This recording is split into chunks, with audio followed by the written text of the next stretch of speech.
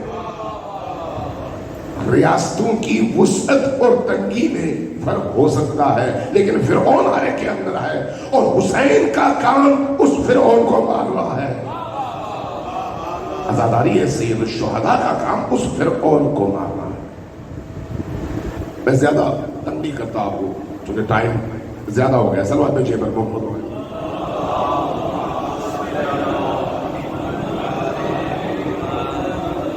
امیر المؤمنین علی ابن ابی طالب سے زیادہ شجاع، زیادہ بہادر اس روئے زمین پر کوئی ہے یا نہیں ہے؟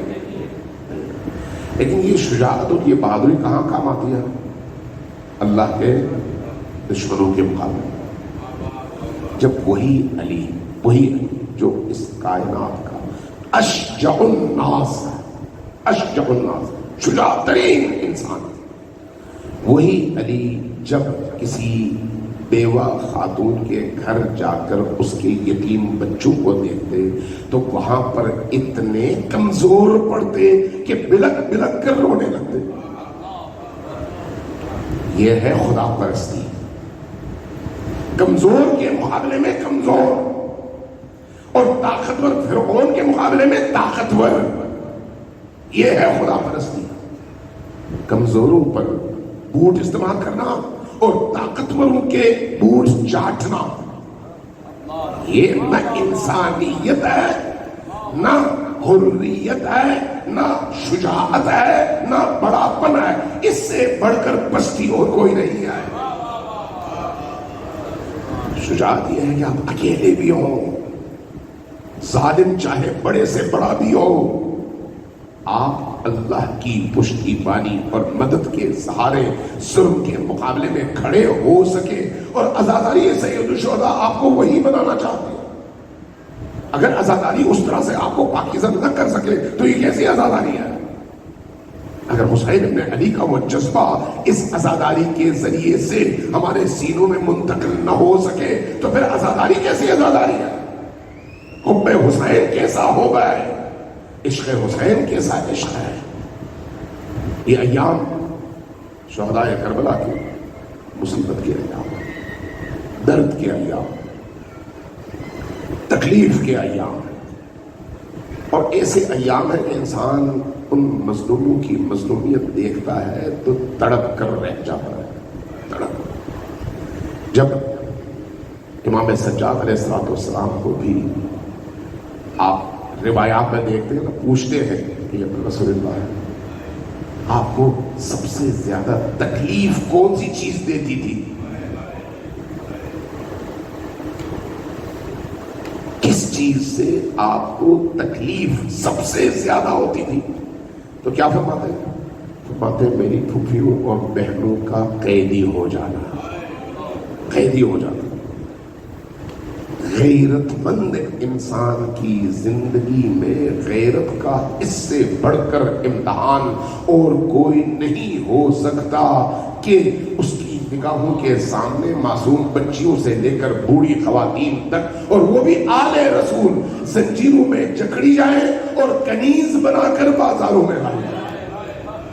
اس سے بڑھ کر ظلم اور کیا ہو سکتا ہے؟ اور یہ غیرت اللہ ہے۔ اس غیرت اللہ کو سب سے زیادہ تکلیف اس مرحلے پر ہوئی ہے، اس مرحلے پر۔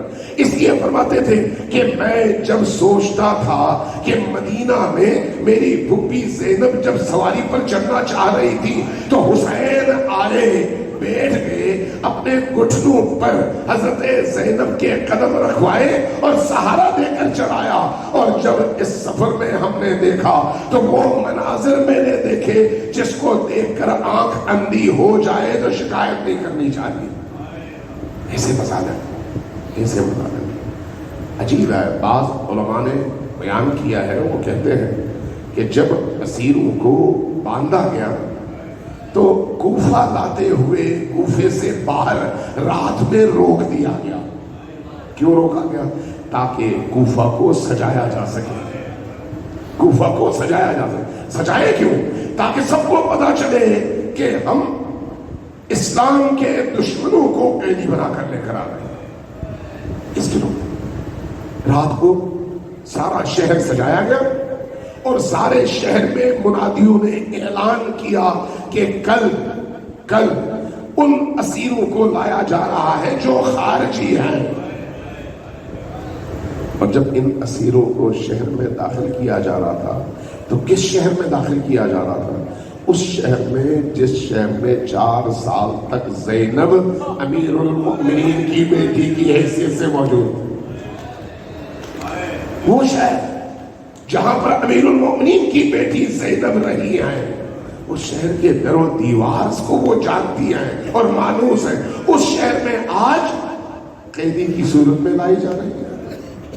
اب جب لایا جا رہا تھا، بعض مورخین نے اور بعض علماء نے یہ لکھا ہے کہ جب لایا جا رہا تھا تو عجیب تھا کہ ایک بڑے کو باندھ دیا جاتا تھا اور اس کے بعد پیچھے ایک چھوٹے بچے کو باندھ دیا جاتا تھا، اس کے بعد ان کے پیچھے ایک بڑے کو باندھ دیا جاتا تھا، اور ان سب کے گلے پر جو حلقے تھے ان کو ایک ہی زنجیر سے جوڑ دیا گیا تھا۔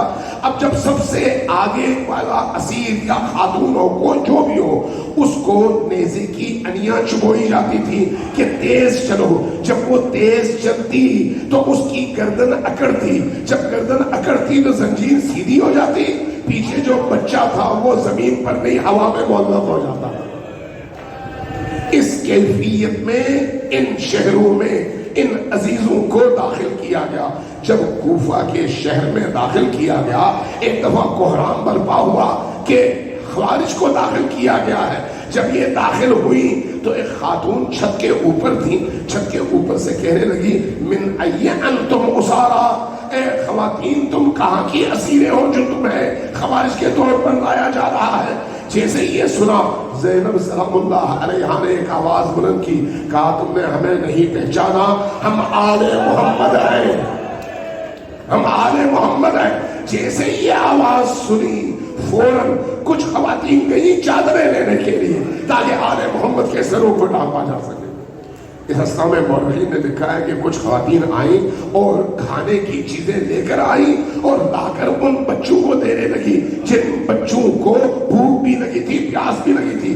یہاں پر پھر زینب سلام اللہ علیہا کی غیرت کا امتحان تھا۔ ایک دفعہ اونچی آواز سے پکارا، ہم آل محمد ہیں اور ہم پر صدقہ حرام ہے۔